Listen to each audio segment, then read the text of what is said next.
as células que compõem esse mundo da imunidade inata, tá bom? Então aqui no tecido a gente vai ter o macrófago, certo? O macrófago, vamos pensar nele como aquele vigilante, tá?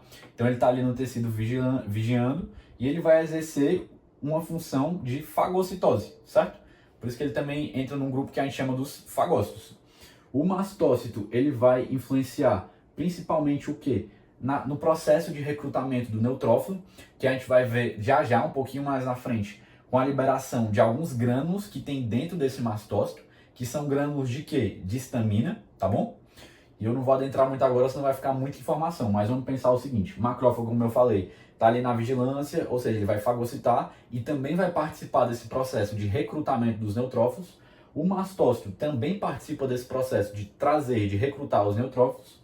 E a célula dendrítica também é um fagócito, mas a principal importância dela vai ser na imunidade adquirida, que é o tema da nossa próxima aula. Essa sendo a função de apresentar, de mostrar, de levar o antígeno até o linfócito T, seja o TCD4, seja o TCD8, mas isso é coisa da próxima aula, tá bom?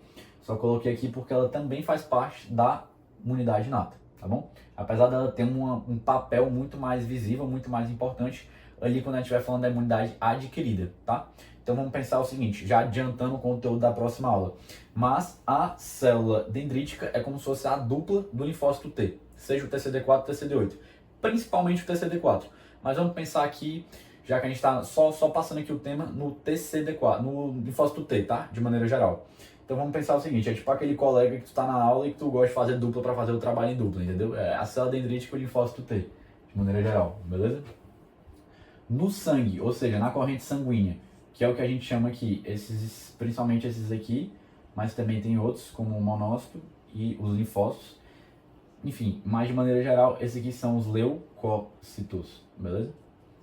Aqui, como a gente está falando das células da imunidade inata, eu não coloquei aqui na corrente sanguínea os próprios linfócitos T e B, porque isso é mais da imunidade adquirida, tá bom? Mas entender que eles também fazem parte dessa grande categoria dos leucócitos, certo? Então vamos lá, granulócitos, ou seja, são esses três, neutrófilo, eosinófilo e basófilo. Já expliquei agora há pouco por quê. Porque eles têm grânulos no seu citoplasma, dentro dessas células há grânulos. E além desse, a gente vai ter as células NK de Natural Killer, ou seja, são assassinos por natureza, assassinos profissionais. Essas células, vai ser mais fácil de entender o que elas fazem, eu vou passar um pouquinho na aula de hoje, mas quando vocês verem o linfócito TCD8, vai ficar mais fácil. Por quê? Porque elas são muito parecidas com o linfócito TCD8 em relação ao mecanismo de ação delas, tá?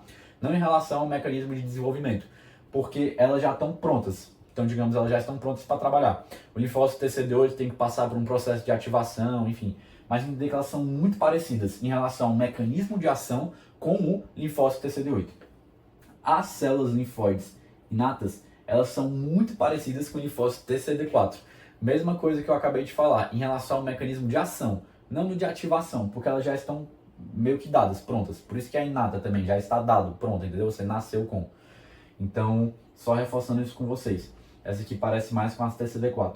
Como talvez vocês não saibam muito a questão o que faz um TCD4 e TCD8, vamos pensar só o seguinte. Natural Killer, acho que já ficou mais claro, assassinos profissionais vão lá e atacam diretamente.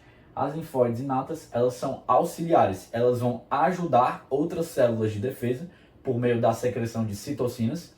O que é uma citocina? A gente vai ver já. Mas vai ajudar as outras células de defesa nesse combate imunológico, tá bom? O monócito, que ele é como se fosse muito... Como não? Ele é muito relacionado com o macrófago. Por quê? Porque o monócito está na corrente sanguínea. Quando ele chega no tecido, certo? Quando ele chega num tecido, ele amadurece, passa por um amadurecimento final para chegar a formar o macrófago, se tornar um macrófago. Então isso aqui é uma coisa muito importante, por isso que eu vou até desenhado aqui. Digamos que aqui a gente tem um monócitozinho, que está aqui no sangue mesmo, vou colocar aqui em vermelho para ficar meio que ilustrado, que ele está aqui mergulhado no sangue, tá bom? Na corrente sanguínea. Quando ele chegar aqui no nosso tecido, vou pintar aqui o tecido de azul, chegou aqui no tecido, esse monócito vai finalizar o seu amadurecimento e dar origem ao macrófago, tá bom? Então, monócito é quando está na corrente sanguínea, a gente chama assim, e macrófago quando esse monócito chegou e se localizou ali no tecido, tá bom?